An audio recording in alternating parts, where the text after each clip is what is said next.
Sabay magdeklara in 3, 2, 1, go! In Jesus, I am super blessed. I am Macarius. Say it every day. Sabihin sa katabi, say it every day. Sapagkat lahat ng nagdideklara niyan ay pinayaman na, pinaganda na ang buhay ng Panginoon at binigyan niya ng buhay na walang hanggan. Amen mga kapatid? So you are super blessed, spirit, soul, and body. Okay, so let's begin. It's time to learn.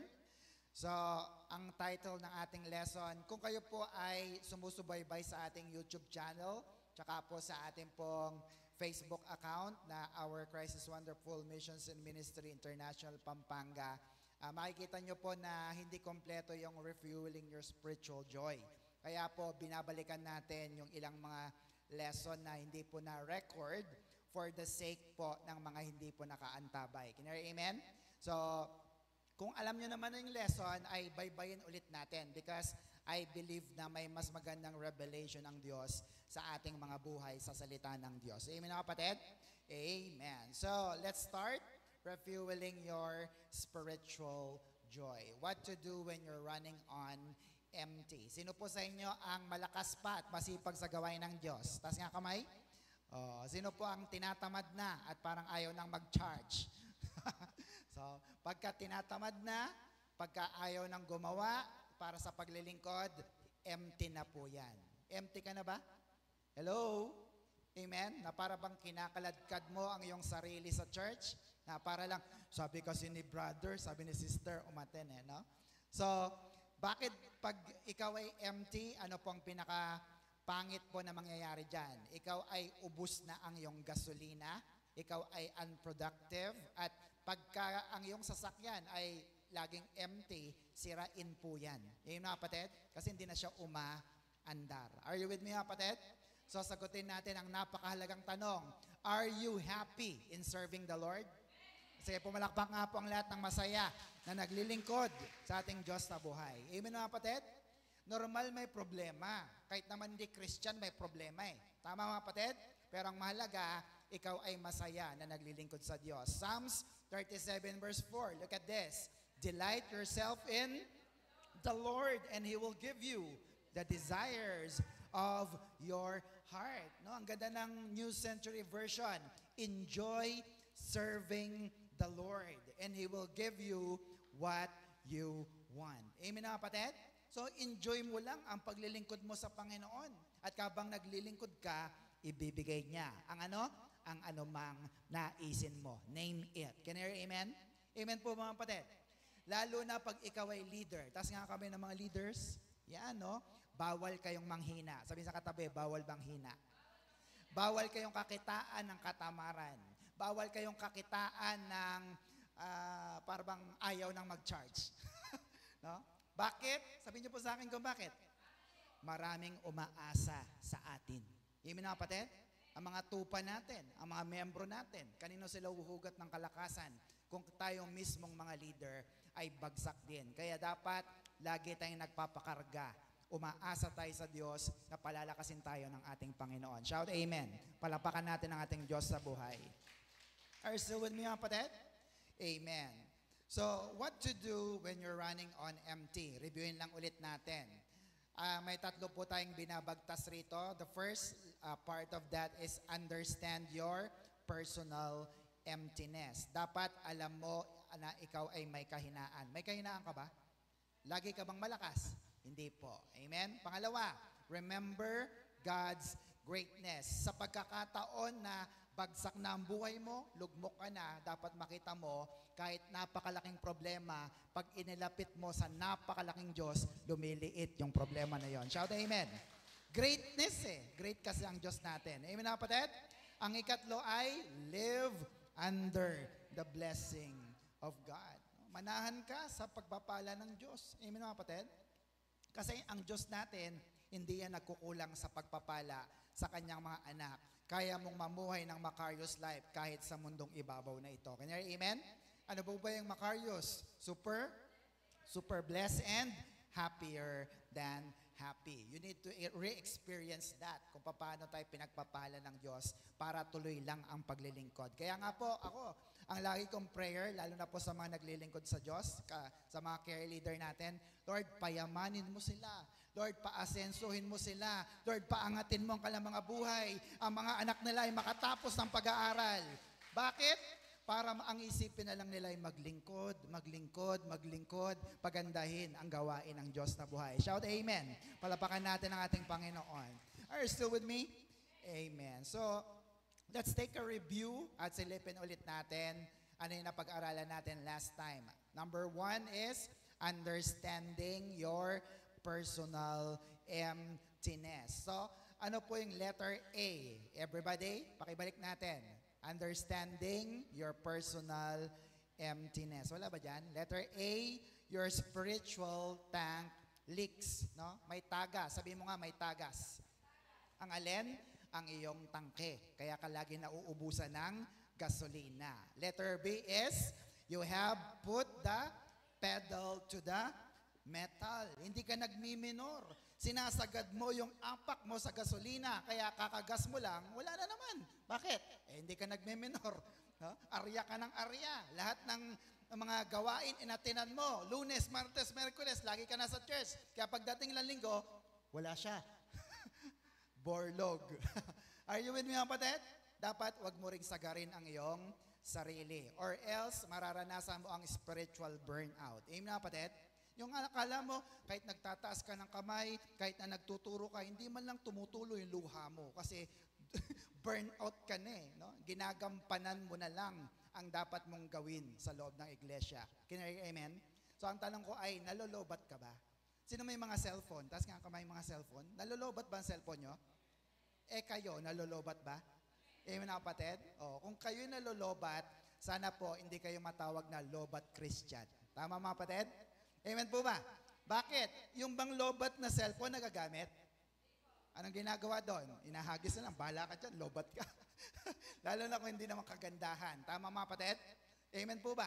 So, anong gagawin natin? Yan ang iniwan nating tanong last time. Next po, how to recharge your spiritual battery. Amen po? So, ang sagot natin ay, everybody, you need to plug in to the power source. Sa Tagalog, kailangan mong magsaksak. Alam mo naman yan eh.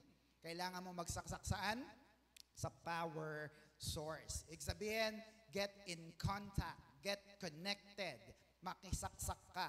Saan? Sa nagbibigay ng power o ng kuryente. Amen, mga kapatid? Amen po, mga kapatid? So, di ba yung iba naman, may tinatawag na wireless charging, pero hindi talaga wireless yon. Nakasaksak pa rin yon. Tama ba, mga kapatid? Amen po? So, kung nakasaksak yan, hindi pwede na hindi ka lumapit sa ating Diyos na buhay. Dapat pupunta ka pa rin ng church. Sabihin sa katabi, pupunta ka pa rin ng church. Magbubuklat ka pa rin ng Bible. Magpe-pray ka pa rin. Amen, kapatid? At uupo ka dyan para makinig ng salita ng Diyos kahit nagwa-wireless charging ka. Shout amen. Palapakan natin ang Diyos na buhay. So, let's take a look at this. Plug in to the power source or spiritual power source. Number 1, kanino tayo magpa-plug in o makikisaksak? Plug into God, sa ating Diyos. Ephesians 3:20. Everybody, with God's power, working saan daw? In us. Hindi sa labas ha? In us. God can do much, much more than anything we can ask or imagine. Look at that. God can empower us. Saan? In us. Ano yon? Hindi yung katawan, hindi yung isip, it is your born again spirit. Can you hear amen? Amen po ba? Kaya kapag anak ka na ng Diyos, nakikipag-usap siya sa iyong born again spirit. Are you with me? Pumalakpak nga po lahat ng na-born again dito. Salamat kasi kinausap ka ng Diyos umaten ngayong araw. Amen, mga kapatid? Number 2, kanino tayo sasaksak? Plug into Jesus Christ. No? Una, si God. Pangalawang anak, si Jesus Christ. Philippians 4:13. Anong sabi? I have the strength to face all conditions by the power that Christ given me. No? Sa Amplified Version, ang ganda ng version. Tingnan nyo. I have strength for all things in Christ who empowers me. May kalakasan ako dahil ito'y binigay ni Kristo na nagpapalakas, nagbibigay ng power sa akin. Mayroon pong parenthesis. Sabi diyan, I am ready for anything and equal to anything through Him who infuses, look at that, infuses inner strength into me. No? Isinaksak, in-infuse sa iyong kaloob-looban. I am self-sufficient in Christ's sufficiency. Kaya nakita mo, hiwalay kay Kristo, hindi ka magiging sapat. Can you hear amen? Amen po mga kapatid. Ang gusto ko lang naman po na makita ay kung ikaw nga ba talaga ay nakakaranas ng personal na panghihina. Nakakaranas ka po ba ng personal na panghihina? So, lumapit tayo kay Kristo sapagkat ang kanyang imbitasyon, di ba, Matthew 11:28, kabisado nyo na yon. Come to me who are weary and heavy laden. Lumapit lahat ng nabibigatan, lahat ng may mga problema. Anong sabi ng Diyos? Bibigyan kita ng kapahingahan. Amen mga kapatid? Amen. And number 3, kanino tayo sasaksak or plug into, everybody? Holy Spirit. No? Kompleto na. Mayroong Ama, may Anak, may banal na Espiritu. Holy Spirit. Acts chapter 1, verse 8. Nakakasunod po? Okay. But when the Spirit or the Holy Spirit comes upon you, you will be filled with power. And you will be witnesses for me in Jerusalem, in all Judea and Samaria, and to the ends of the earth. No? Nakita niyo po ito? Hindi ka nahihiyang mag-witness, hindi ka nahihiyang humayo. Lahat ng bahay, pinupuntahan mo para mag-share ka ng Word of God. Bakit? Punong-puno ka ng power ng banal na Espiritu. Amen na kapatid? Ever wonder, pag alam mo naman na punta ko kaya si Kumare, wag na, nakakahiya. Sa iyong sarili, nakakahiya talaga. Pero pag nandyan ang Holy Spirit sa iyo, ano sabi rito? You will be filled with power. Mapupuno ka ng kapangyarihan. Ano yung kapangyarihan na yan? Ng boldness na ipahayag na ang Diyos natin ay si Kristo at siya ay nagliligtas at nagbibigay ng buhay na walang hanggan. Ganun, amen? Amen po ba? Now, pag nahihiya ka pa rin, tanungin mo sarili mo, na-born again nga ba ako?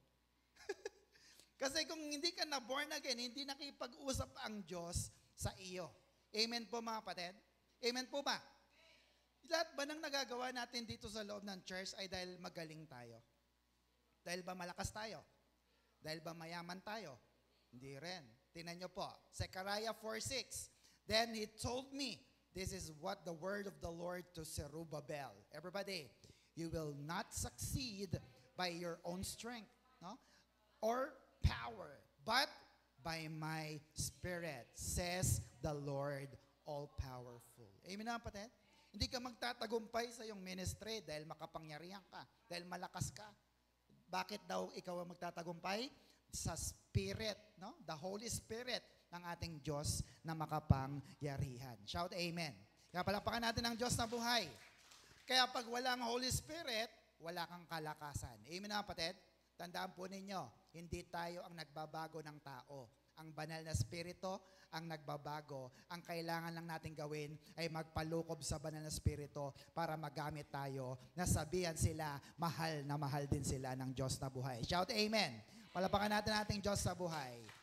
Now, pag sinagad mo ang kabaitan ng banal na Espiritu, nalulungkot po siya. Amen mga kapatid? Halimbawa, sabi ng Lord, punta mo na si Kumare para maka-attend na ng church. Lord, nakakahiya. Oh, ano nangyayari? Sinasagad mo ang kabaitan ng banal na Espiritu. Ano nangyayari sa kanya? Nalulungkot ang banal na Espiritu. Amen ba mga kapatid? O sige, basahin natin. Ephesians 4:30, letter A. And do not make God's Holy Spirit sad. For the Spirit is God's mark of ownership on you. A guarantee that the day will come when God will set you free. No? So kapag nasasad, nalulungkot ang Holy Spirit, leak po yun. Sabi sa katabi, leak yun. Yan. para maubusan ka ng spiritual joy. No? Tinatamad ka na mag-church, ayaw mong humayo, ayaw mo mag-imbita, ayaw mo mag-serve sa Panginoon. Can I hear amen? Amen po ba?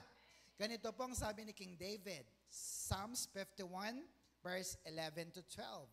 Do not force me away from your presence, and do not take away your Holy Spirit from me.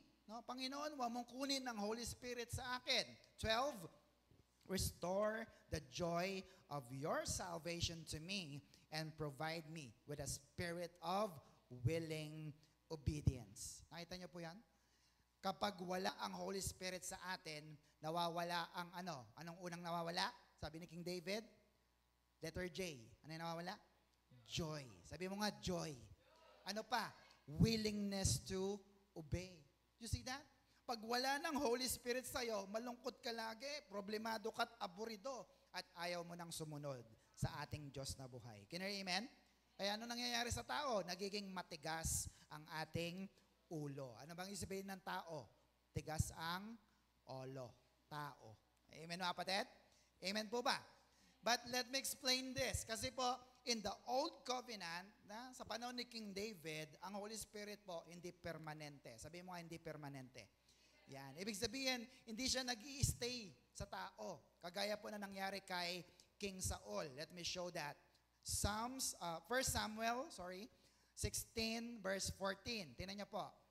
The Lord's Spirit left Saul, and an evil spirit sent by the Lord tormented him. No? Umalis ang banal na spirito sa kanya. At yung evil spirit o masamang spirito ay pinahirapan siya, tinotorment siya. No? Sa unang basa, tingnan nyo po, para bang si Lord ang nagpapadala ng masamang spirito. Tama ba? Nabasa natin. The evil spirit sent by the Lord. Pero hindi po totoo. Kung babalikan nyo po ang story ni Job, di ba? Kilala si Job? Yung maraming anak na namatay at naghirap ang buhay. Si Satanas po ay nakaabang lang. Sabi sa katabi, nakaabang lang. Handang sumalakay. Nagbo-volunteer pa nga eh. Lord, pwede nang sumalakay? Pwede na? No? At pag binigyan siya ng Diyos ng pagkakataon, ng chance na sumalakay sa tao, doon pa lang siya aatake. Maliwanag po ba yung kapatid? Amen po? So technically, kapag umalis ang Espiritu ng Diyos sa tao, susceptible tayo sa atake ni Satanas. Maliwanag po yun mga kapatid? Kaya kung alam mo, napalungkot mo ang Holy Spirit, nawala ang Holy Spirit, sasalisi agad si Satanas. Automatic po yun. Can you hear amen? Amen po ba? Yun ay nung Old Testament. Sabihin mo nga, Old Testament. Pero hanggat walang go signal, kagaya doon kay Job, di ba? Sabi ni Lord, sige, punta mo na. Di ba? Hanggat walang go signal si Lord, hindi niya kayang kantiin ang mga anak ng Diyos in the Old Covenant. Can you hear amen? But here's the good news. Sa New Covenant, hindi na po umaalis ang banal na spirito. Palapakan natin ating Diyos na buhay. Kaya po sabi sa Ephesians 4:27, everybody, look at that. Next po. Don't give the devil a chance. No? Mahigpit na bilin ni Apostol Pablo, don't give. Sabihin mo nga, don't give. No? Huwag mong bigyan ng tsansa si Satanas, no? Na ikaw ay palungkutin niya. Kasi small leak lang po yan, at sigurado kahit maliit na tagas yan, sigurado sisirain niya ang araw mo at ang buhay mo. Tama mga kapatid? Amen po mga kapatid? Iba no? Yung paglabas mo pa lang ng bahay, alam mo naman na masaya ka. Pero nung nakita mo yung taong kagalit mo, nasira ka agad ang araw mo. Don't give the devil a chance. Small leak yan. Tagas yan na maliit. Can you hear amen? Amen po ba mga kapatid? Yung mga pagkupit-kupit ng piso, no? Small leak din yan. Kasi akala mo, piso lang yan. Mamaya naging 10 na. Mamaya naging 100 na. Hanggang sa hindi mo namamalayan, malaki na pala ang iyong nakukuha. Can you hear amen? So, ang good news, in the new covenant, in the blood of Jesus Christ, permanente na po ang banal na spirito. Hindi na siya umaalis. Palapakan natin ang Diyos na buhay. Ito po ay selyo ng ating kaligtasan. Amen mga kapatid? Ibig sabihin ng selyo, ikaw ay ligtas na the moment na itinanggap mo ang ating Panginoong Kristo. Amen mga kapatid? Amen po ba? Ikaw ba'y sigurado pag namatay ka, pupunta ka sa langit? Sino pong pupunta sa langit? Taas nga ang kamay, pumalakpak ng malakas. May selyo ka kasi. Amen na kapatid? Parang ang sulat na yan. Ang sulat, basta may selyo, makakarating yan kung saan roonan. Amen na kapatid? Basahin natin. Ephesians 4:30 sa NIV. And do not grieve the Holy Spirit of God with whom you were, look at that, sealed. Tinatakang ka for the day of redemption. Amen mga kapatid? Amen po ba? Pero bagaman hindi po umaalis ang banal na spirito, wag mo niya namang abusuhin. Bakit? Kasi nalulungkot ang banal na spirito. Amen mga kapatid? Kaya minsan akala mo maapoy ka ngayon, tapos hindi ka na nagpe-pray, hindi ka na nagbabasa ng Bible, nalulungkot siya. Nawawala ang apoy natin bilang mga Kristiyano at ang buhay spiritual natin. Can I amen? Tingnan niyo po, babasahin ko, Tagalog. Unang Tesalonica 5:19. Anong sabi? Tagalog. Ano sabi? Wag ninyong patayin ang ningas ng Espiritu. Ano ba yung ningas sa Tagalog? Yung apoy, di ba? Wag daw patayin ang alin? Ang nag-uumapoy na banal na spirito sa atin. Sa easy to read version, don't stop the work of the Holy Spirit. Huwag mo siyang pigilin na kumilos sa buhay mo. Dapat meron ka ng love, joy, peace, patience, kindness. Kaya sabi mo, tsaka na lang, matutulog muna ako. Tsaka na lang, di mo na ako atin. Di ba mga kapatid? Don't stop the work of the Spirit. Sa the message, don't suppress the Spirit. Alam mo yung suppress? Pinipigilan mo siya. Tsaka na, ayoko pang magkaroon ng patience. No? Amen ba mga kapatid? Amen? So huwag mong pigilin. Don't hinder the Holy Spirit. Don't resist the Holy Spirit. Can you hear amen? Amen. So, we need to plug in. Kagaya po ng isang cellphone. Ang ating cellphone ay nakadesign para po isaksak. Meron bang cellphone na hindi sinasaksak? Meron na bang lumabas na ganon? Wala pa. So, ibig sabihin, walang cellphone na nabubuhay sa kanyang sarili. Tama mga kapatid? Self-sustaining po siya. Amen mga kapatid? Wala pong ganon. Ganon din tayong mga anak ng Diyos. Tayo po dapat ay connected. We spend time to recharge with the Word of God. Can you hear amen? So, tatlo na po yun. Ano yon? Sa Ama, kay God, kay Jesus Christ, sa anak, at sa banal na Espiritu. Kaya sabihin sa katabi, hindi ka mauubusan. Tama mga kapatid? Kaya kung may lupay-pay man na Kristiyano, sigurado hindi siya lumapit sa Ama, hindi siya lumapit sa anak, at hindi rin siya lumapit sa banal na Espiritu. Brothers and sisters, lumapit ka, makisaksak ka sa power source. Ito ay walang iba, kundi ang Ama, ang Anak, at ang Espiritu Santo. Shout amen. Palapakan natin ating Diyos na buhay. Are you still with me mga kapatid? Kada umaga, dapat nagcha-charge ka na. Lord, ano pong gagawin ko? Holy Spirit, bigyan mo ako ng pasensya. Ayan na siya. Amen na kapatid? Jesus, strengthen me. Tinatamad ako mag-aral. Amen po mga kapatid? Tinatamad ako magtrabaho. And if you do that, lalakas ang iyong buhay, Kristiyano. Shout amen. Lamentations 3:22. Everybody. The Lord's loving kindness indeed never cease, for His compassions never fail. They are what? New every morning.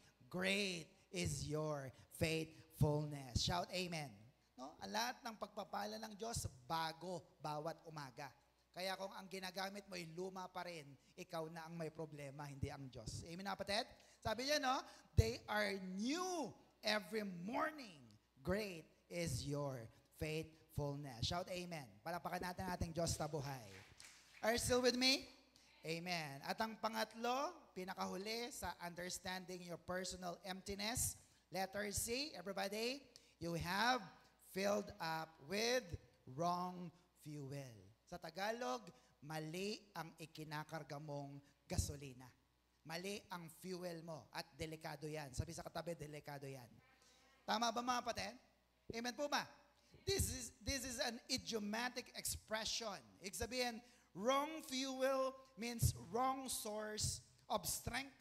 Pag mali ang iyong kinakarga, mali din ang kalakasan na makukuha mo. Tama mga kapatid? Tama po ba? Amen? So pag mali ang ikinarga mo sa iyong sasakyan, mali ang mangyayari sa makina ng iyong sasakyan. Ganon din ang buhay natin. Amen mga kapatid? Amen po ba? Kapag nagpapakarga ka sa kung kani-kanino, hindi mo alam kung anong kinakarga sa iyo, masisira ang makina mo, masisira ang buhay mo, at baka hindi na umandar kalaunan. Amen po? Ang akin po sasakyan, si Kopi ko. Ang pangalan po niya si Kopi ko. Bakit po Kopi ko? Black. Kopi ko, black. Yan. Hindi ko po siya pinapakargahan sa kung saan-saan. At ang ikinakarga ko po dyan palagi, unleaded na diesel. Hindi po gasoline ha, diesel. Sabi mo nga diesel. Yan. Kasi pag ang kinarga mo dyan ay gasoline, sigurado you are putting or filling it up with the wrong fuel. Kaya kahit na kinakargahan na yan ng gasolina, lilingon ka pa eh. Uy, baka kasi yung gasoline boy, mali ang ikinakarga. Pwede bang mangyari yon? Yes. Can I hear amen? Amen po ba? And that is the biggest mistake ng mga tao. Hindi nila napapansin. Marami pong mga tao, kagaya po natin, ang binubusog natin, ang kinakargahan natin, ang ating katawan, ang ating kaluluwa lang. Amen na kapatid? Amen po ba? Pero payat, dukha, walang karga ang kanyang born again spirit. Amen mga kapatid? Anong sabi ni Jesus? Tingnan niyo to. Matthew 4:4. Everybody. Jesus answered, the scripture says, human beings cannot live on bread alone. Sa Tagalog, hindi ka mabubuhay sa tinapay, sa pandesal lamang. But, look at this, but need every word that God speaks. Amen po ba? Naniniwala po ba kayo rito? Kung totoo ito sa iyo, totoo po ba ito sa iyo? Hindi ka nabubuhay sa pandesal lang. Nabubuhay ka rin sa salita ng Diyos. Kung totoo ito, hindi ka dapat uma-absent. Tama mga kapatid? Sige, palapakan nga natin ang Diyos. Amen po mga kapatid? Dapat lagi kang nasa church. Dapat lamang ka ng mga Bible study. Dapat meron kang prayer meeting. Amen na kapatid? Sa iyong care group, dapat meron kang salita ng Diyos. Nagjo-journal ka. Bakit? Para hindi pumayat, hindi lang tutay ang iyong banal, ang iyong born again spirit. Bakit? Nakakakain kasi siya ng masustansyang salita ng Diyos na buhay. Amen na kapatid? Maliwanag po ba yun? Ang verse na ito, ibig sabihin, kailangan mo ng tinapay. Tama? Kailangan mo magtrabaho. Sige, magtrabaho para may pang tinapay, may pang pandesal. Pero kailangan mo rin na umattend ng church para mapakain ang iyong born again spirit. Nang sa ganon, ikaw ay tuloy na pinagpala in your spirit, in your soul, in your body. Shout amen. Sabihin sa katabi, hindi lang pandesal. Hindi lang tinapay. Ha? Salita ng Diyos din. Oh, hindi lang din kape. Is that clear? Kaya dapat hindi ka uma-absent kasi totoo ang Matthew 4:4 sa iyong buhay. Amen mga kapatid? Amen. Next po. Another term for replenish, dito tayo magtatapos, another term for filled up is replenish. Sabi nga, pakipindot. Yan. Sabi nga natin, replenish. Yan. Ibig sabihin po ng replenish ay kargahan. No? O, paki-replenish mo nga yung galon, wala nang laman. Ibig sabihin ay kargahan mo ito hanggang mapuno. Amen mga kapatid? So what to replenish? Sagutin natin ang anumang dapat kargahan sa ating mga buhay. Siyempre, dahil tayo nasa church, ang ikakarga natin ay spiritual na mga bagay. Can you hear amen? Dito ba sa church ay nagchichismisan tayo? Uy, alam mo ba si ano? Alam mo ba? Graduate na siya. Yun ang mga magandang chismis, pero hindi yun ang ginagawa natin. Ano yung mga ginagawa natin? Pakipindot po. Next, number 1 is prayers. Sabi mo nga, prayers. Manalangin tayo. Pakipindot ulit. Ayan. Amen mga kapatid? The more prayer, the more power. Amen mga kapatid? Kaya nga po, pag marami kang prayers, Lord, ang Diyos talaga sumasagot sa iyo. Amen po? Sabi nga ng isang kataga, 7 days without prayer makes 1 week mahina. Amen? Number 2 is worship songs. Ikaw, anong pinapakinggan mo sa iyong cellphone? Worship song ba? O yung soda pop? Andiyan ba kayo? Praise and worship ba? Ang iyong kinakanta pag may problema ka? Check your playlist. Pangatlo, ano yon? Words of God. Bible study. No? Pag-attend ng gawain. Meditating the Word of God. Reading the Word of God. Ano pa? Number 4, doing daily journal. Nagjo-journal ka ba? Nga, pag nagjo-journal ka, isa ng patunay, ikaw ay malago na sa ating Diyos na buhay. Amen na kapatid? Bakit malago? Kasi ang mga nagjo-journal, pinapakain na niya mismo ang kanyang sarili. Amen na kapatid? May mga anak ba kayo na 15 anyos na sinusubuan nyo pa rin? Aba, pagalitan nyo na. Dapat siya na mismo ang kumakain. Siya na ang nagtatanggal ng tinik na, sa kanyang mga pagkain. Tama ba mga kapatid? Mag-journal ka. Sabihin sa katabi, mag-journal ka. Number 5 is, everybody, enough rest. Yung katawan mo, syempre, huwag kang attend ng attend. O, umattend ka ng Lunes, Martes, Merkules, Huwebes, Biyernes, Sabado, Linggo, wala siya. Kasi nga, hindi nagpahinga ang katawan. O kaya sa trabaho naman, bugbog, Lunes hanggang Sabado. Kaya pala Linggo, wala siya. Magpahinga. Sabi sa katabi, magpahinga. Sinong may mga karapatang magpahinga? Yung marami ng ginawa. Tama ba mga kapatid? Yung wala pa namang ginagawa, puro pahinga, please naman. Dapat marami tayong gawin sa Panginoon. Amen? Number 6 is, everybody, attend services. No? Tayo maglingkod sa mga gawain na binibigay sa atin ng Panginoon. Amen mga kapatid? Sikapin mong umaten ng midweek, kagaya nito, isang beses lang naman to sa isang linggo. Amen mga kapatid? Para ikaw po ay maging recharge, replenish sa iyong born-again spirit. We will pray together, we will listen together to the Word of God, at patuloy sabay-sabay din tayo na pagpapalain ng ating Diyos na buhay sa Kanyang mayaman na biyaya. Shout Amen! Amen mga kapatid? Totoo. Lahat ng nandito ngayon, pinagpala na ng Diyos kaysa yung mga wala dito. Tama ba mga kapatid? Amen. Diba? Kung, Lord, parehas pala, kahit hindi umaten, parehas ang pagpapala. Huwag na kaming umaten. Tama ba? Sa bahay na lang, ganun din naman pala eh. Hindi. Lahat ng narito ngayon, sigurado ako, pinagpala na ang inyong mga buhay. Shout Amen! Palapakan natin ang Diyos na buhay. Are you still with me? Amen. Yes, mahalaga ang pamilya. Tama? Mahalaga rin ang career, ang trabaho. Tama mga kapatid? But it cannot replace your relationship with God. Amen mga kapatid? Sapagkat ang Diyos, siyang nagbibigay ng tunay at permanenteng power, kapangyarihan. Amen mga kapatid? Yung binibigay ng pamilya, ng trabaho, ng mga bagay sa mundong ito, temporary lang. Sabi mo, temporary. Amen ba mga kapatid? Na alam mo naman, dapat ang pamilya mo ang lagi nakasuporta sa iyo. Pero minsan, bumabaliktad eh. Minsan sila pa yung humihila sa'yo. Huwag kang umaten, huwag kang umaten. Tama mga kapatid? Pero ang Diyos, hindi kanya iiwan, hindi kanya pababayaan. Maubos na ang lakas mo sa mundo. Ang Diyos, nandiyan pa rin. Binibigyan ka ng Ama, ng Anak, at ng Banal na Espiritu. Shout Amen. Palapakan natin ang Diyos na buhay. Bakit kaya ang Diyos hindi nagkukulang sa atin? Bakit nga po ba? Isaiah 43, verse 21. Malapit na po tayo. Isaiah 43, everybody, they are my people. I made for myself. Sa Tagalog, ganito, kayo ang mga tao ng Diyos. Ginawa kayo ng Diyos para sa Diyos. Amen na kapatid? Anong gagawin? That they will sing my praises. Kita nyo yan? Nilikha ka, hindi para magtrabaho. Amen mga kapatid? Nilikha ka, hindi para lang sa iyong pamilya. Amen mga kapatid?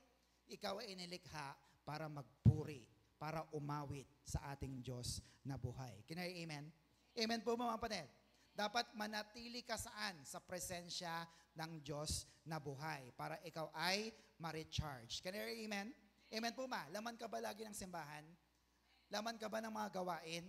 Look at this. Psalms 84 verse 10. Everybody, one day spent in your temple is better than 1,000 anywhere else. I would rather stand at the gate of the house of God than live in the homes of the wicked. No? Mas maigi pa kang nasa church ako kaysa nasa bahay ako ng mga masasama, nagchichismisan lang. Tingnan nyo, matindi ang translation ng The Message. Sabi rito, one day spend in your house this beautiful place of worship beats thousands spent on Greek island beaches. Oh, anong mas maganda? Boracay o church? El Nido, Palawan o church? Pero sabi ni David, mas maigi pa raw ang house of worship, ang place of worship kaysa sa mga magagandang beaches, mga pasyalan na yan. Anong sabi niya? I'd rather scrub floors in the house of my God than be honored as a guest in the palace of sin. No? Nakita niyo yon?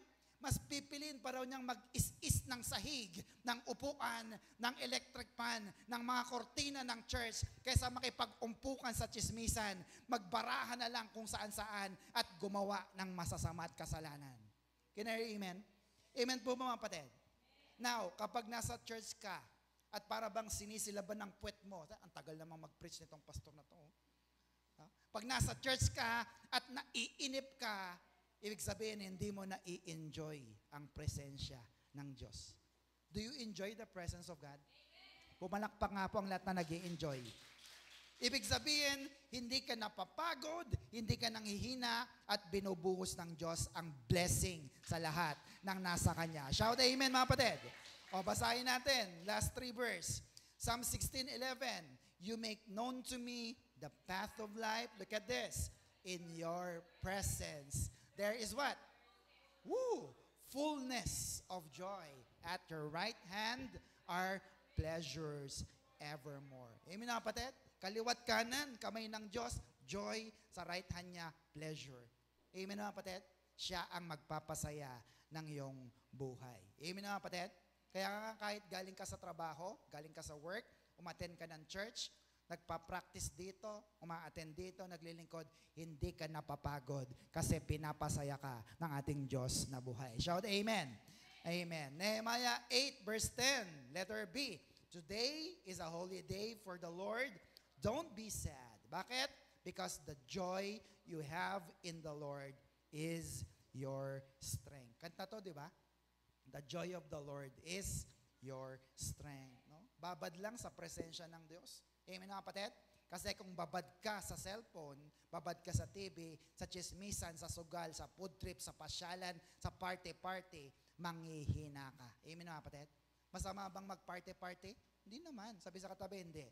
Hindi masamang mag-party-party, hindi masamang mag-enjoy, pero bukod sa ito'y magastos, pansamantala lang ang saya at hindi ka tunay na lalakas. Amen mga kapatid? Amen po ba? Amen. Kaya mas maganda na saan? Sa presensya ng Diyos. The joy you have in the Lord is your strength. Shout amen. Palapakan natin ng Diyos na buhay. Kaya nga po, meron tayong midweek service. Sabi mo nga, midweek service. Yan. Anong oras? 6:00. No? Pinabilis na po natin ito to replenish para ikaw ay makainom. Umaten po ba kayo mga kapatid? Makainom ng salita ng Diyos na buhay. Last verse, Psalms 42 verse 1. Nakita na po kayo ng kalabaw na uhaw. Dito po ang ginamit ay tupa. Deer. Usa. No? As a deer longs for a stream, cool water, so I long for you, O God. Amen na kapatid?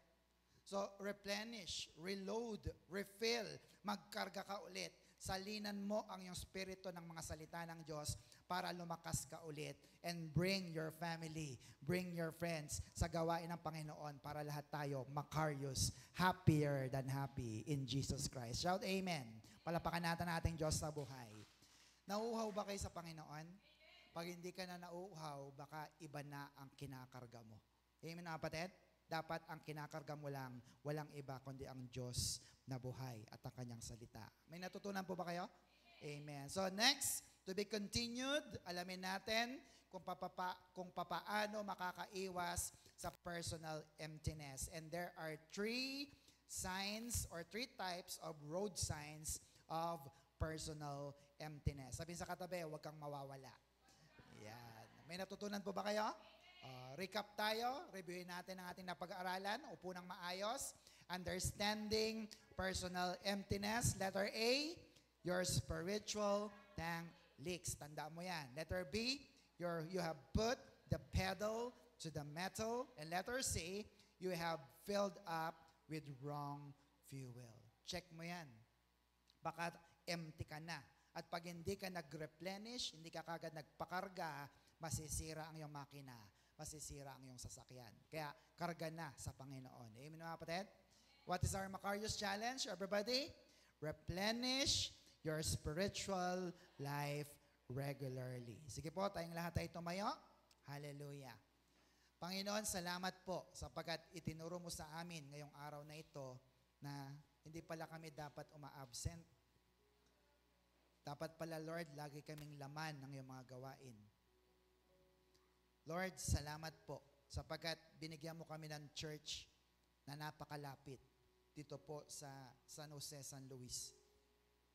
Panginoon, salamat po sapagkat dito sa lugar na ito, nararanasan namin ang Ama, ang Anak at ang Banal na Espiritu. At ang lahat ng ito, ang tatlong persona, ang siyang nagbibigay sa amin ng tunay na kalakasan. Kalakasan na hindi binibigay ng mundo. Sapagkat minsan kung kami po'y nakasandig sa kalakasan sa aming kayamanan, sa aming pera, sa aming mga relasyon at pag-aari, Lord, nauubos pala to. Kasabay ang joy, ang kalakasan at taglay nito sa amin. Kaya Lord, dalangin po namin na hindi kami manahan sa aming mga kalakasan, sa aming trabaho, sa aming mga kayamanan, kundi manahan lang kami at umasa sa kalakasang binibigay mo sa amin. Lord, make us always plug in your word upang patuloy po na ang lahat ng mga mabubuting mga bagay, yung mga pangako sa amin, ay patuloy na yung maranasan. Lord, narito po ng aking mga kapatid. Pinili nila, Lord, na pumunta sa lugar na ito. And Lord, we believe that you will reward their effort. You will reward their lives, Panginoon. Siya at ang kanyang buong pamilya ay tunay mo ng pinagpala in the mighty name of Jesus. Lord, salamat din po for a wonderful time of Bible study na ibinigay mo sa amin. Dalangin namin, Ama, na sa mga susunod ay mas marami pa ang magkarga, mag-recharge, magsaksak sa iyong presensya sa lugar na ito. Sama-sama sila, buong pamilya na aaten upang maranasan ang kagalakan at kalakasan na nagmumula sa aming Panginoon. Ito po ang aming samot panalangin. May pasasalamat. In Jesus' name we pray. And everybody say, Amen and Amen. Ano po ang ating Macarius Challenge, everybody? Replenish your spiritual life regularly. Amen po? Are you blessed? Super blessed. Amen. No? Kung kayo po'y pinagpala, dumako po tayo sa ating pagbibigay at pagpalain din natin ang ating Panginoon. To God be all the glory.